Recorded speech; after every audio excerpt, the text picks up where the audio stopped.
Good afternoon, everybody, and welcome to another episode of South African Coin Talk. I'm excited today to have with me Dr. George de Bruin, who I consider to be a expert on shipwreck coins in South Africa. But before we hand over to him, just want to say to everybody, I'm quite excited about what's happening in South African numismatics at the moment. There's quite a few things that's in the development, which I'm sure Glenn Skuman would pass the message on to everyone. And I do hope that everybody enjoyed the coin show that was hosted in Johannesburg in May and the one in July in Durban. I hope you found some treasures to add to your collection. I'm privileged today to welcome Dr. George de Bruin. Dr. George, welcome to our show today. Well, thank you for having me. Thank you. Before we go to Dr. George de Bruin, Dr. George is a retired doctor. He's now in his 79th year, which is a milestone in itself. And very soon he's going to reach that 80. But at this age, he's agreed to do a talk for us. And I'm looking forward to it. Many years ago, Dr. George did a talk on shipwreck coins for the Transvaal Numismatic Society. And when I read the content of it, I was so excited that I tried to make contact with him, and he gracefully sent me a copy of his CD with the presentation. That CD and that presentation actually started me off with collecting shipwreck coins pertinent to the South African coast. But without further ado, I'm going to hand over to Dr. George de Bruin to take us through his talk. And I hope everybody enjoys it thoroughly. Over to you, Dr. George. Okay, thanks a lot.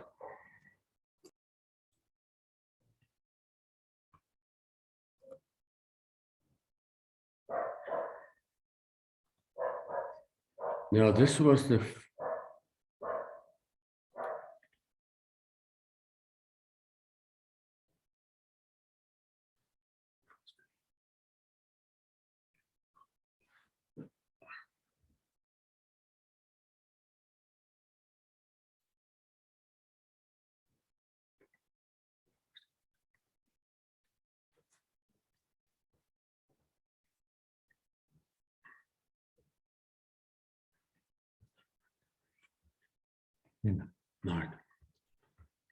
Now, this is the front page of the Panorama magazine in 1961 with an article on our family.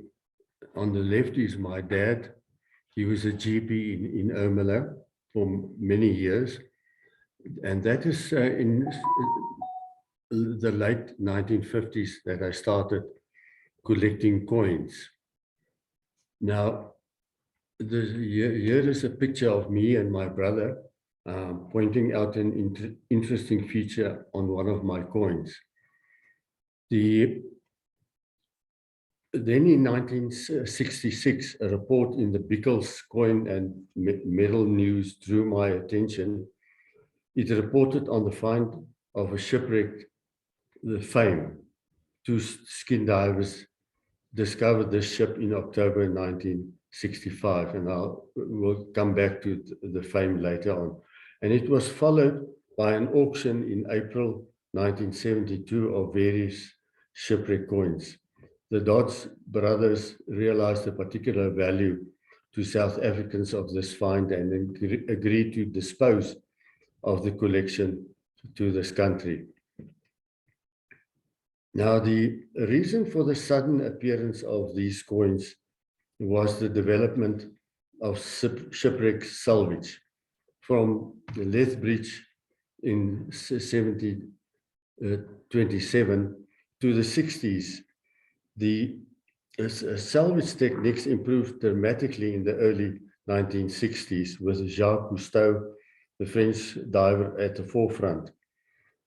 Now,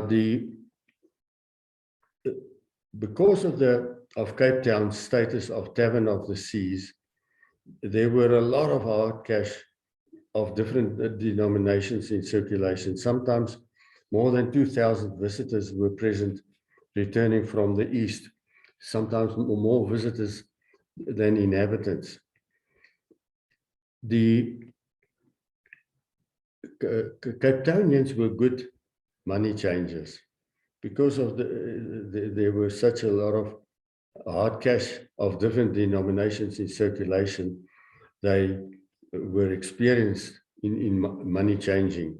In the days when all the high value coins in circulation were made from precious metals, there was always the risk of small pieces being cut off. And here, the money changer is in the process of feeding the coin with his right hand onto one of the weighing pans of the pair of scales.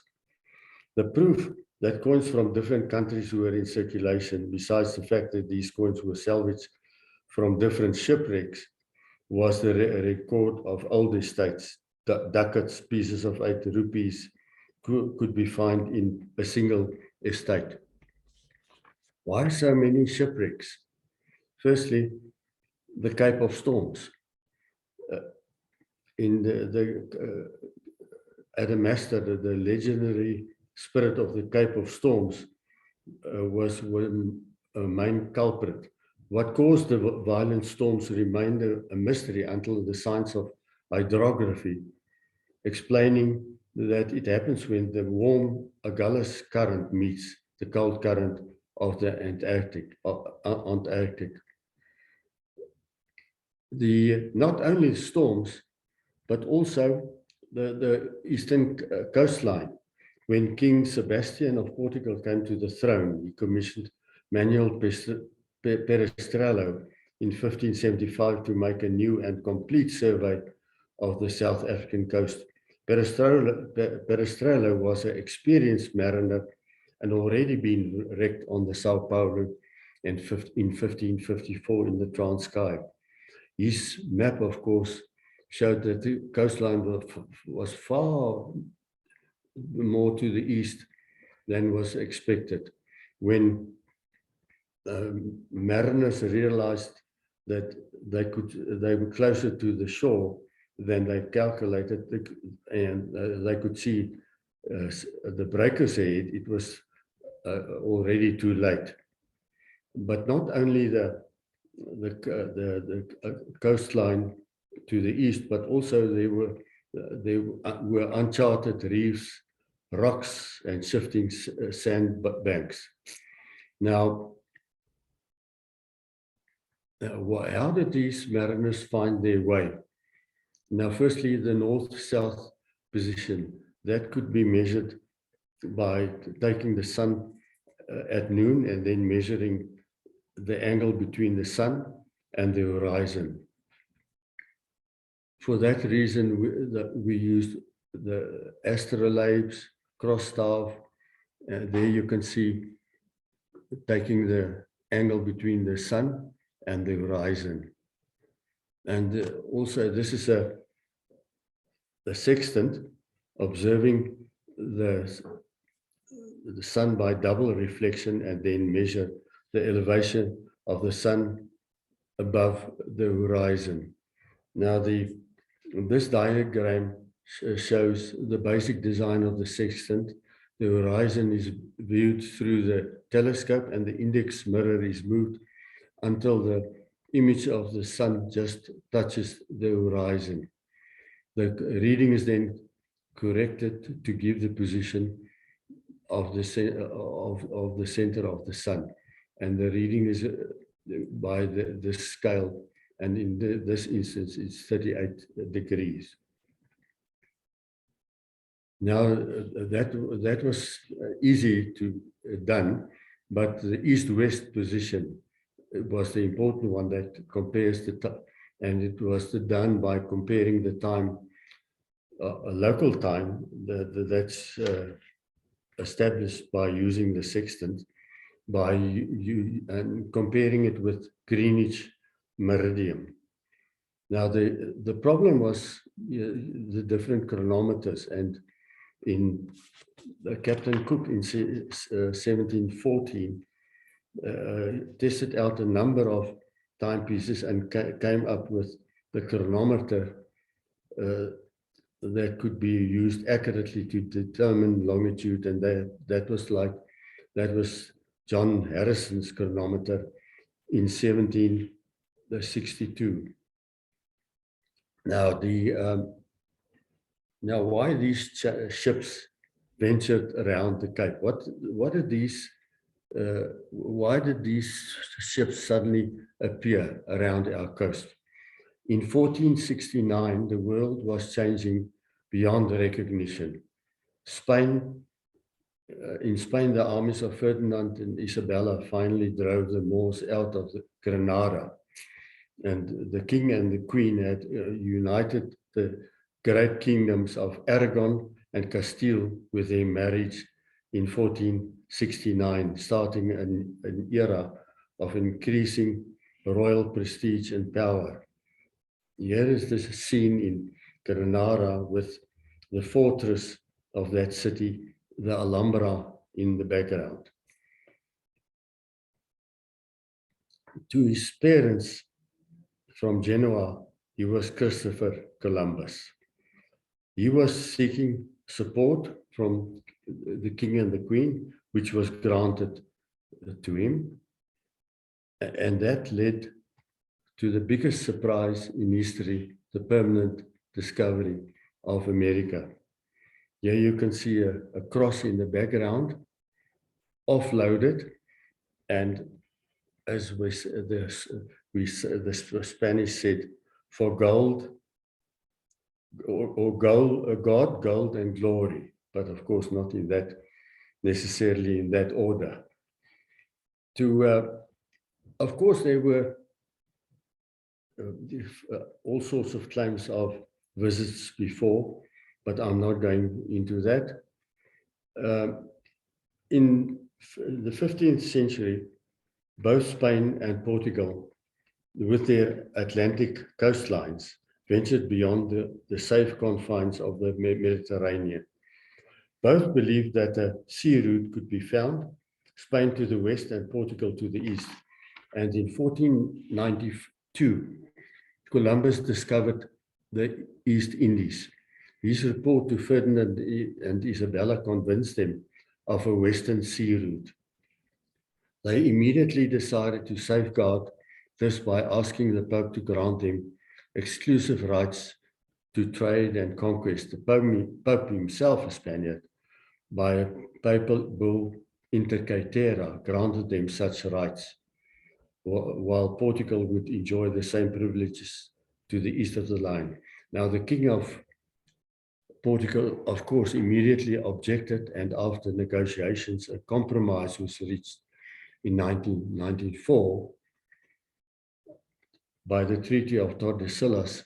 The dividing line was moved further to the west, and that decision proved of immense value for the Portuguese, as the undiscovered Brazil came within their sphere of influence.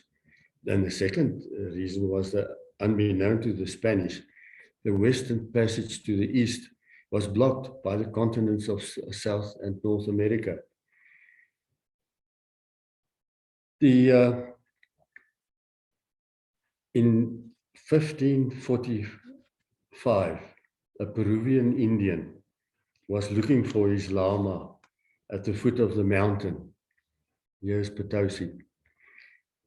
By nightfall, it grew very cold and he built a fire. The earth beneath it started to melt and shimmering liquid oozed from the ground. The richest deposit of silver ever was discovered. The mountain of Potosi consisted of pure iron ore. And Potosi was the highest city in the world. There's Potosi, and the silver was transported to the coast of Arica, also in Peru. And here is Potosi, and the silver was transported to La Paz and then to Arica. The coin was minted and introduced on the spot. The coin reached America as an export rather than an import.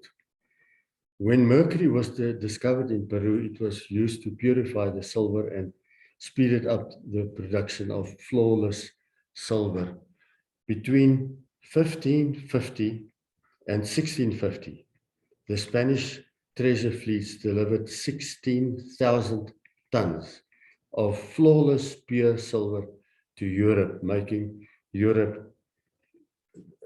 Spain the richest country in the world. The silver was used to mint on the spot, and here you can see the coins that were salvaged from the Johanna. The minting of the coins was done by the name is derived from the Spanish cabo de barra, cut from the bar, cob coins. The cobs were made simply by casting bars, as you can see over there, of silver and beating it flat, and then slicing it into pieces, and then hand hammered between crudely dies. The milled coins, these two, the one on the left was from the Rijgerstal and the one on the right from Saint-Germain. And we can form a clear picture of the evolution of the Spanish pieces of 8 from the crude 17th century cobs found on the Johanna to the beautiful milled Mexican pillar dollars stamped by machine, only 65 years apart. This dollar shows on the obverse 2 draped pillars with 2 hemispheres in the middle, symbolizing the old and the new world of Spain and the new world of the colonies. And on the reverse, with the cross with the lion castles with the 3 towers and the lions.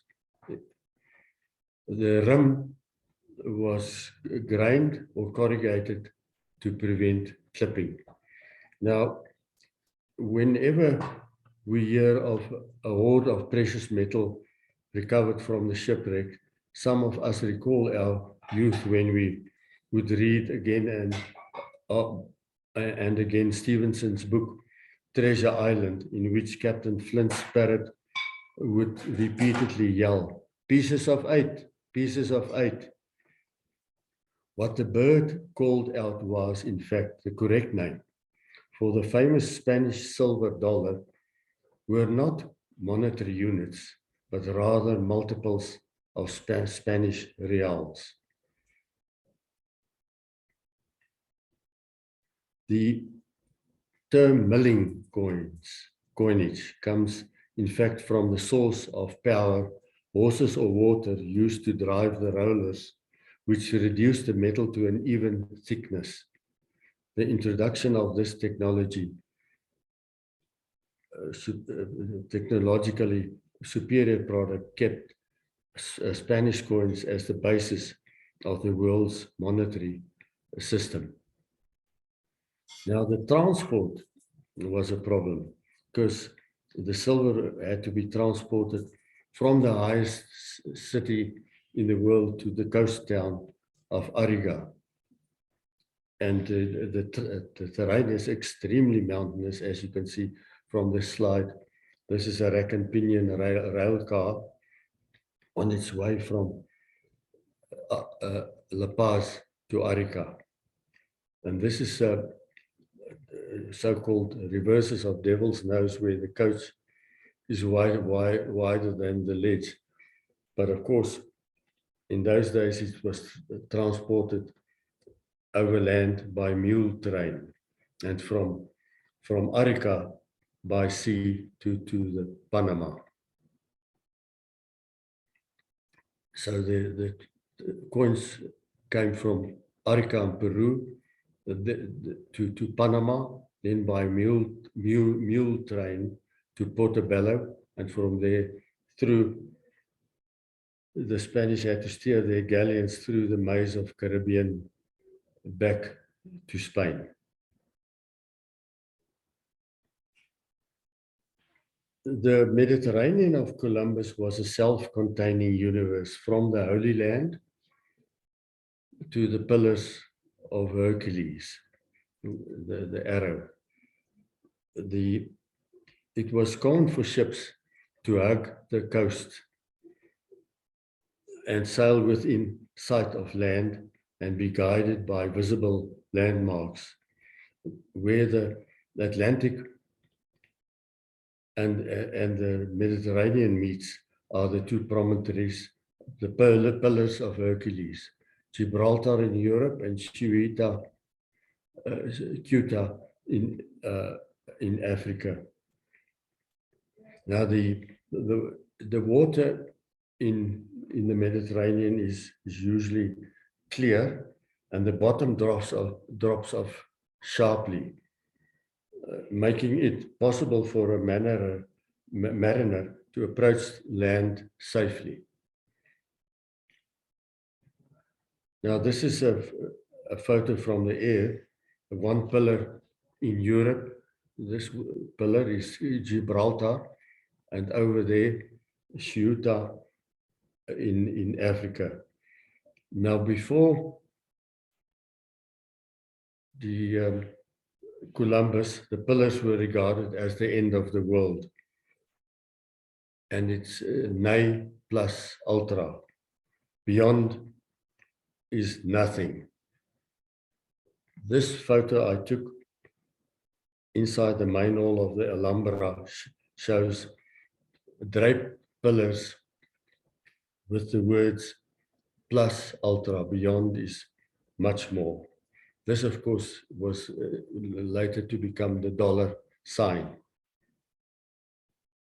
This scheme shows the types of pillar dollars. There were the three types of crosses used at different stages: the flower cross, the Greek cross, and the Jerusalem cross. The flower cross was, the coins were minted in Mexico City from 1572 to 1333, the last year of the cob coins. And the Greek cross from 1571 to 1652 at Potosi, and after that the Jerusalem cross. There were three types of the pillars, the early and later hammered pillar dollars, the so-called pillars and waves. These are the waves. And then the milled pillar dollars. There were pillar dollars. And remember, the pillar dollars were only used for trading outside Spain. The coin was imported or pirated for use for trade. These are the coins in real life, with a flower cross, the Jerusalem cross, and the Greek cross. The flower cross, Greek cross, and the Jerusalem cross. And these are the pillar dollars, the pillars and waves, and then the later pillar dollars. The silver for use in the motherland was transported to Spain and melted down and reminted without pillars in the mints of Segovia and Seville. And the the dollars were then the ones minted in Seville were marked their products with the initial of S for Segovia. S for Segovia, and the ones minted in Segovia, sorry, S for Seville, and for Segovia, it was the symbol of the aqueduct. So this is the Segovia, and this one was Seville. Now, remember the basic monetary unit of Spain was the real, but because of the excessive amounts of silver from the colonies, they were minted in the larger sizes, like the 2, 4, or 8 reals. When the USA decided to mint their own coins after independence in 1776, Jefferson decided in 1777 to copy the well-known dollar because the pillar dollars were recognized the world over as a reliable medium of exchange. Jefferson favored, of course, the decimal system, pointing out that the most easy ratio of multiplication and division is that of 10. The defeat of the Spanish Armada in 1588 did not bankrupt Spain or killed Spanish power. The Spanish fleet still continued to sail east and west, but were attacked by pirates, British and Dutch pirates. And in an effort to remedy coin shortages locally, we see that in England, in 1703, we find English coins struck with the word Vigo under the bust of Queen Anne, recording the capture of bullion at the Battle of Vigo Bay. In 1746, we find British coins with Lima under the bust of George II, recording the capture by Admiral Anson, a plate ship in the Philippines. A counter stamp was also used with King George III on the neck of Charles IV. And as they said at that time, the bank, to make this dollar pass, stamped the head of a fool on the neck of an ass.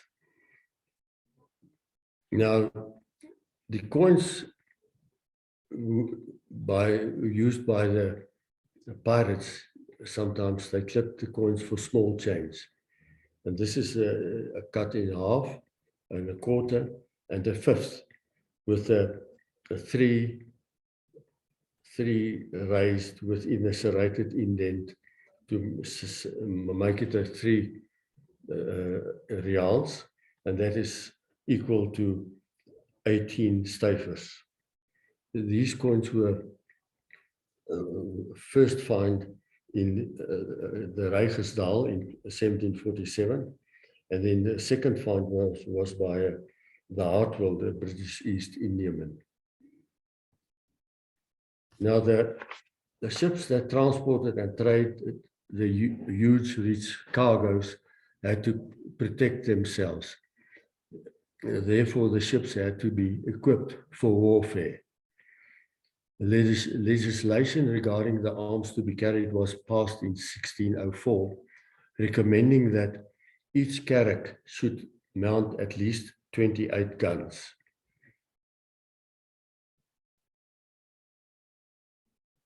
This is an archaeological site plan of a Portuguese galleon, Santissimo Sacramento, that went down in 1668. And this is evidence of the typical armament of these ships. The wounds acquired during battle were sterilized with boiling oil. That's the boiling oil. And in 1536, Ambrose Paré, a French surgeon, discovered that after running out of oil, that unburned patients healed much better when rinsed with seawater. But gunshot injuries were only one of the minor casualties of death. Scurvy. Now, scurvy, that's because of the lack of vitamin C in lemon juice.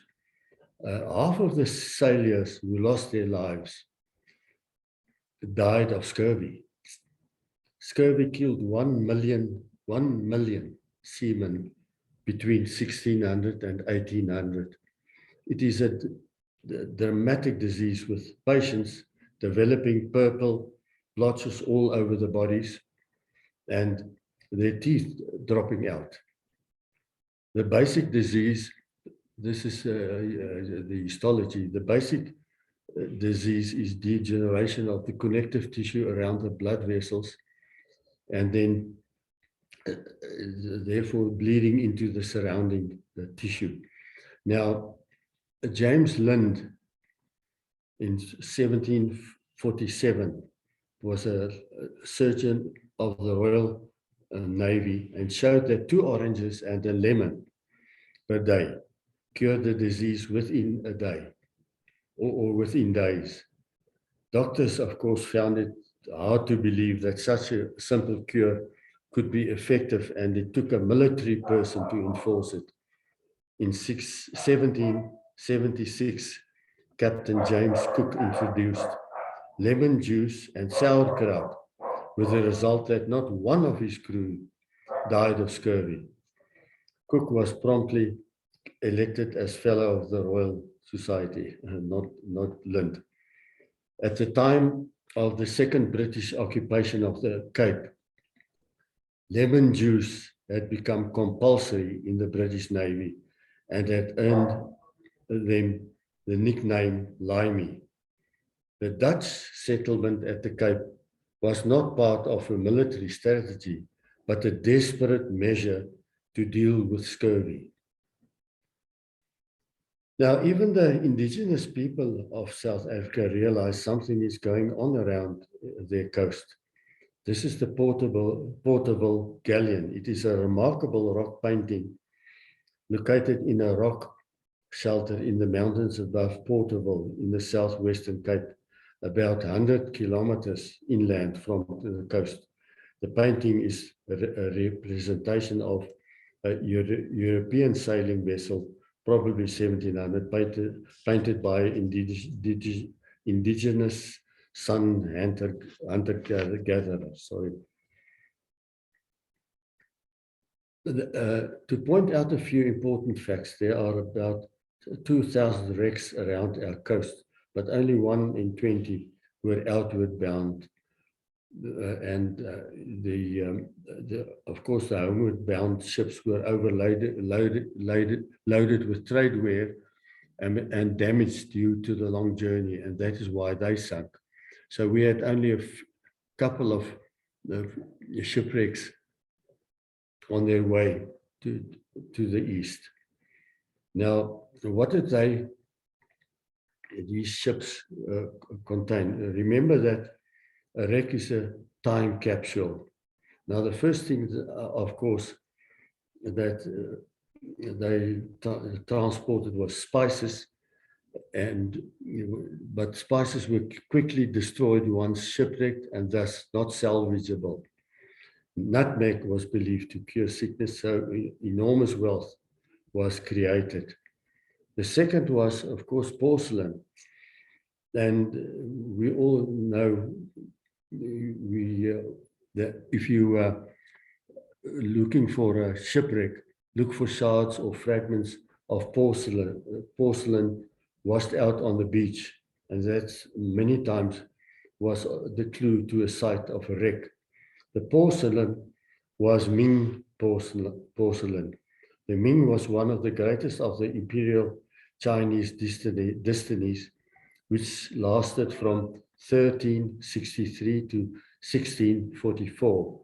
This was the period when Chinese rule was restored after the interlude of Mongol rule, during which the whole of the scattered empire was united under the fearsome Genghis Khan.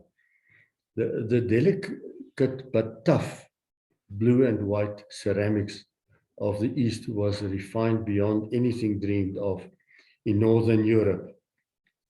The blue designs on the white base could be made permanent by the use of a special, almost translucent glaze.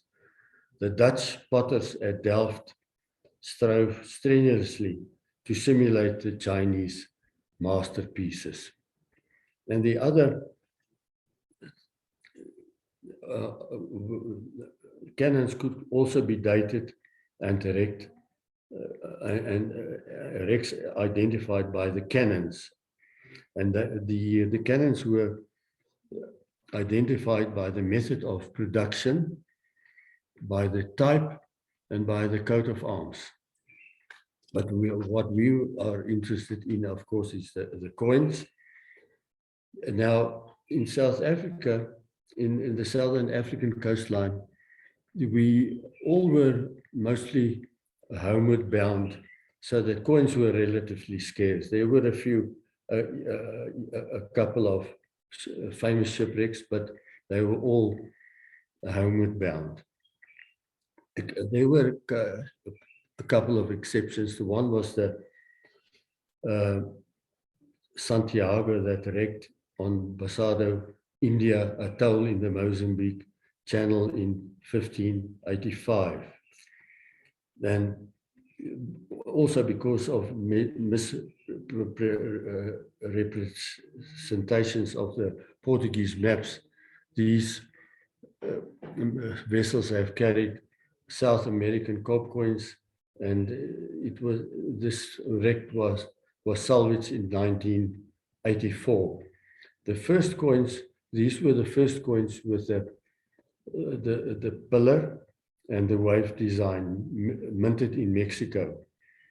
Now here we see the hammered pillar at the crown on top of each of the pillars, and there's the waves.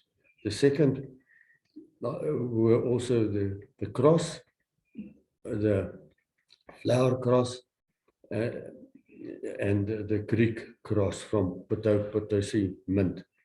And then the real and multiples up to pieces of 8 with complicated arms of Spain. And then the composed, on the reverse, composed of Ferdinand's symbol, the yoke, and that of Isabella, the arrows. And then also double ducats with and excelentes with the crown busts of Ferdinand and Isabella. And then as we saw these the crosses with the Floranzara and the Greek cross.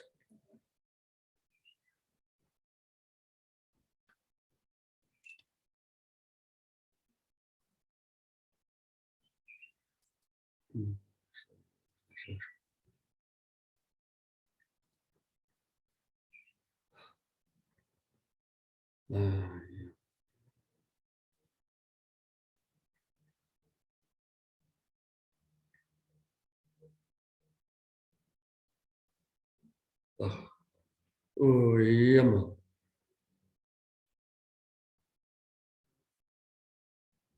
Ja, and then as I said,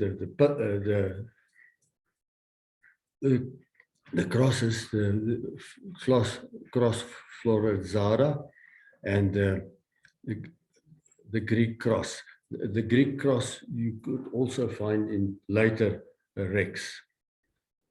Now this is a later Portuguese wreck, the Nossa Senhora dos Milagros, the Milagros. And this ship was lost in 1686 at Cape Agulhas. And the coins here we see the later, the obvious, the later hammered pillar dollars, famous for the Potosi mint, and on the reverse, the Jerusalem cross, as well as with the quartered, with the Jerusalem cross with the quartered arms of Leon and Castile.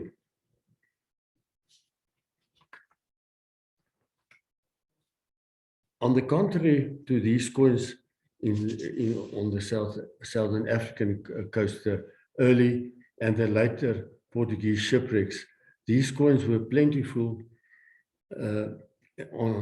in the Gulf of Mexico, notably the Caribbean. The Spanish ships on their way home from Peru were loaded with silver bullion. Now, as we said, the transport was by sea from Arica to Panama, then brought overland by mule train to Portobello, and then the Spanish had to steer their galleons through the maze this is from Peru to Panama, from Panama to Portobello with mule train, and then the Spanish had to steer their galleons through the maze of the Caribbean back to Spain. There were mainly two fleets each year. The New Spain fleet, or flota, sailed from Veracruz to Mexico, to Veracruz in Mexico to take their silver back to Spain, and there was another fleet to Portobello and back to Spain. Of course, Spain developed a formal convoy system as early as 1537 to protect the merchant vessels from predators. The coins were very interesting then, with the cross Florenzara, and you see the date of 70. This was the famous plate disaster from 1733. 1733 was the last final year of cob coinage. So here you see the cross Florenzara, and there you see the Jerusalem cross with 4 and 2 escudos. These were called the clipper coins. Clipper coin is a square coin minted on a more easily produced square flan. But 1733 was the last year of the cob coinage. Now, this is from the Rijksdaal. The Dutch East India Company vessel sank in 1747 at Springfontein Point with a large hoard of silver specie that was in mint condition. The coins were discovered lying in a deep gully covered with cannonballs, and large concreted piles of silver coins were broken up into perfectly preserved pieces of 8. Now, the 8 real was the official coin of the VOC. And also the same type of coin was on the Saint-Gerard. The Saint-Gerard here was the most famous ship name in the history of Mauritius. And this was a slave ship.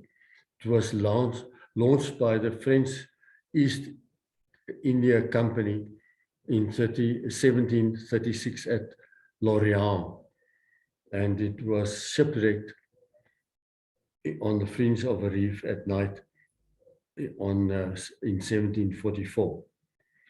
And on this shipwreck was also these pieces of 8, mainly pieces of 8 coins. An exceptional wreck in all aspects was the Meerestein. The ships sank in 1702 on a mission to the east, and that it could have been expected that the Meerestein would have been carrying a cargo of cob coins or pillar dollars, but that was not the case.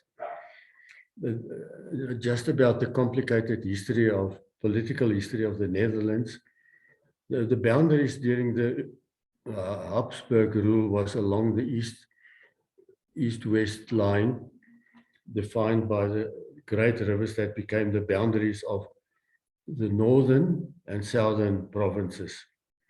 The northern provinces were the independent United Provinces, included Holland, Zeeland, Utrecht, West Friesland, Groningen, Gelderland, and Overijssel, whereas the southern provinces was later to become Belgium, included Flanders, Antwerp, and Brabant. With the Treaty of Münster in 1648, these provinces became independent. In 1659, the Dutch standardized the coins used in their country, and in order to do so, withdrew the coins for circulation. Instead of melting them down, they decided to use them as they were, as silver bullion. Now, the coins were mainly silver riders from the United Provinces, and then ducatoons and half ducatoons from Spanish Netherlands, the Brabant, and covering different reigns. And yeah, here's Maximilian of Bavaria. And then the silver rider was very important. That was the Netherlands. It became a rival to the pillar dollars. Now so it rivaled the Brabant ducatoons and the silver riders. Now the next slide shows the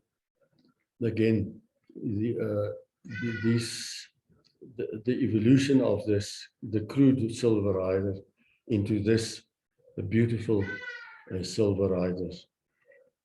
Now the dangers of a number of Dutch groups competing with one another and with the Portuguese in the East caused the government to charter the VOC in 1602 for trade in the Spice Islands.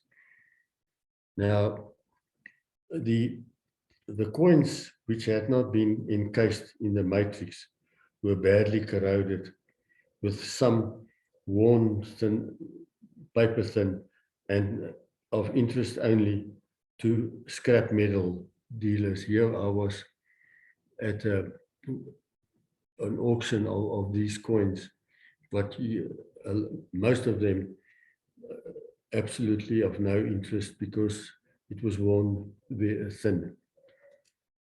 Then the breeding of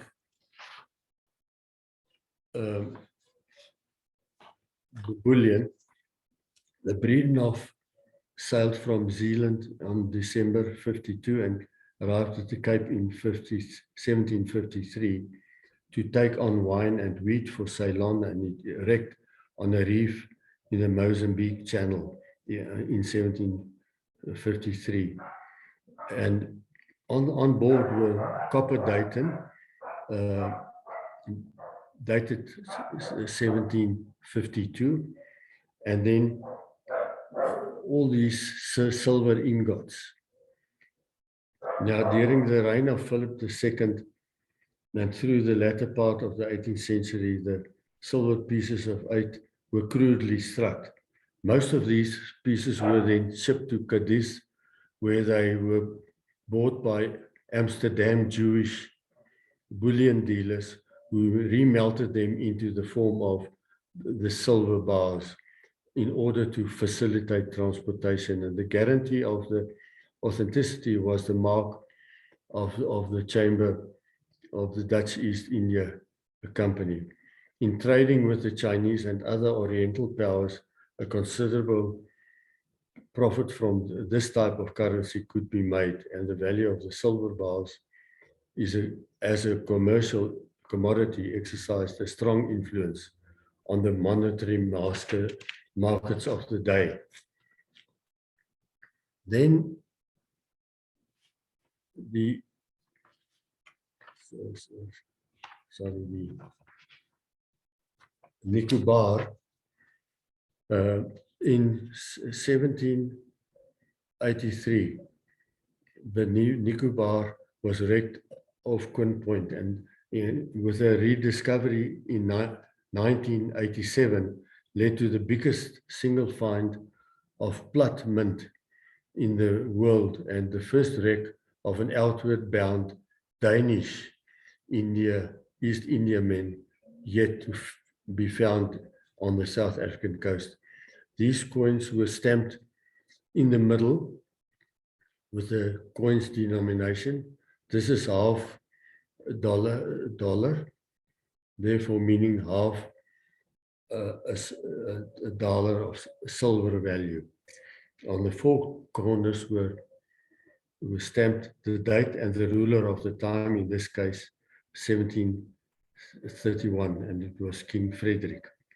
Although Sweden had very little silver or gold, their time of great power lasted from about 1630 to 1721, basically due to their large quantities of copper. The copper coins or plates were called plat mint. These coins could be legal currency or just metal. They were value coins, not credit coins. The owner could therefore use them as currency or without consequences of penalty, melt them down and use for metal. In the last quarter of the 18th century, passenger traffic on outward bound English East Indiamen increased rapidly. So this was the beginning of the British domination. This is a first day cover from 1982 to commemorate the sinking of the Grosvenor 200 years earlier. After more than 200 years, the Grosvenor remained the best known ship to have been wrecked along the South African coast. Now, this is mainly because of the many dramas and mysteries associated with the loss of this East Indiaman. Now, bound, this 16-cent stamp, bound from India to England via the Cape, she was wrecked on the coast of Ponderland. Again, they didn't they were unable to use the chronometer properly and miscalculated the eastern African coast by 300 miles. This 30-cent stamp shows during the wild night of August the 4th, 1782, she was unexpectedly cast ashore and quickly broke up. The 40-cent stamp depicts survivors receiving help from the local inhabitants. This 40-cent stamp depicts several articles found in the vicinity of the wreck. The hilt of a short dagger, a navigational instrument, and the different coins, the Venetian, a golden ducat, Spanish pieces of 8, 2 rupees, Indian gold star, and a doit. Then the fame, the last of the wrecks. Like the discovery of the Nicobar, 2 skin divers accidentally discovered the fame, and in 1965, the Bell brothers were looking for Perlemoen when they came across the scattered remains of this old sailing ship. Now, the bulk of the coins were British East India Company, but there was some British gold pounds and guineas. Guinea, the name comes from the Guinea region in West Africa, where the gold was sourced, as well as cartwheel pennies. But the bulk of the coins consisted of British East India Company, golden mowers, star pagodas, and as we said, English guineas and sovereigns, and they could be restored to a good condition acceptable to collectors. As Dr. Mitchell said, never could one have had more convincing evidence of the indestructibility of gold. Now, the silver coins consisted of Spanish pillar dollars and also several hundred copper coins were brought out, but no serious attempts were made to clean any of the silver and copper coins because they were corroded beyond the redemption, and instead donated in the condition in which they were found in the museums. And my last slide, although not gold, we were concentrating on the silver and the vast number of silver coins that have been found on the South African coast were linked with the Spanish treasure, whether it's silver bullion or pillar dollars or cob coins or Spanish Netherlands coins. All these silver coins was part of our heritage. Thank you.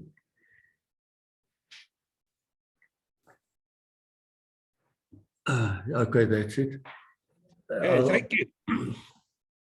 Thank you very much. If you can stop sharing, that'll be great. Okay. But wow, that is actually fantastic, because just to understand the history behind these coins, the route they've taken to get to where they are, and and how we end up with these coins in our pocket. So yes, that is really, really, really fantastic. I mean, sorry, just let me go back into view mode. Yeah. So that is brilliant. I mean, Dr.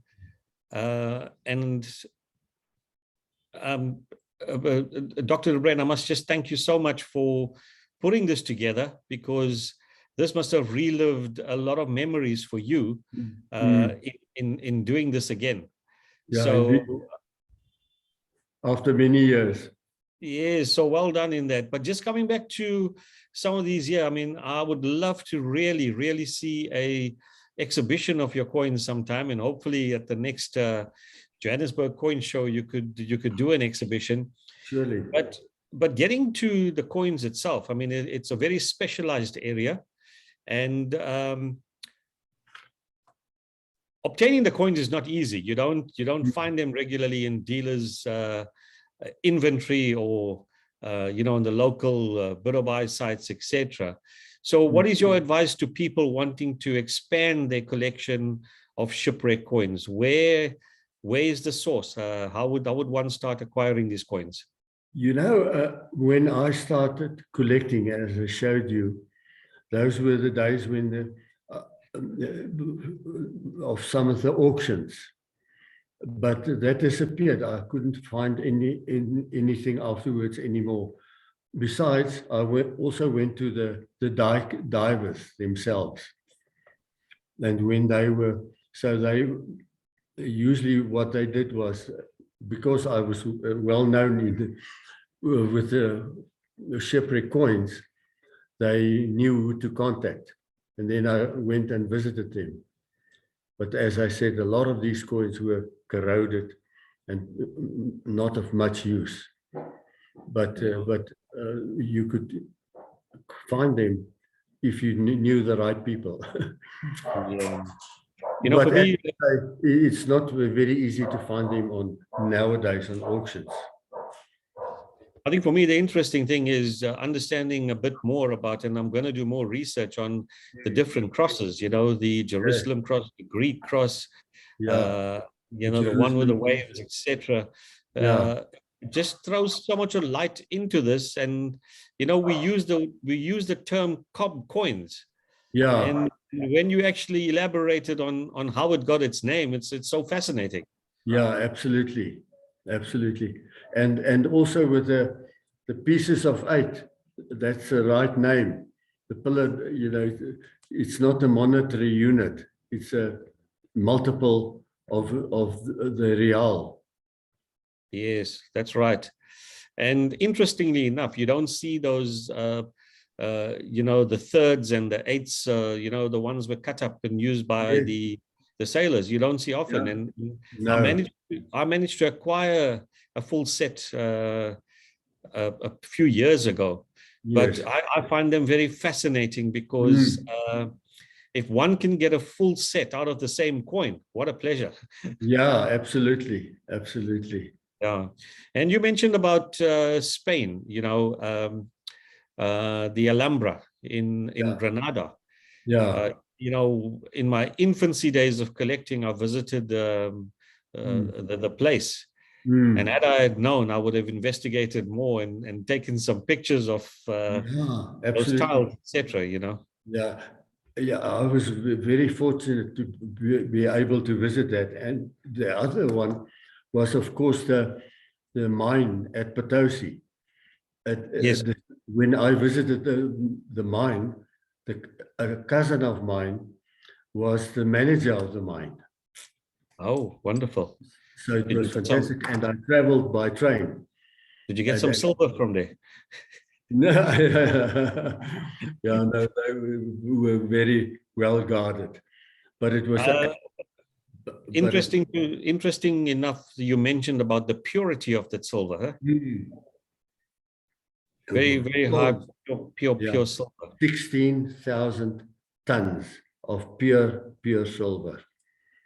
Amazing, amazing.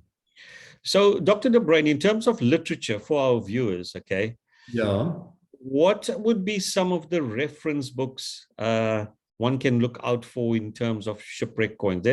There's a few that's been written by a few South African divers and a few South African authors, but what yeah, are the key books to obtain for shipwreck coins? yeah. I've got a list which I can send to you.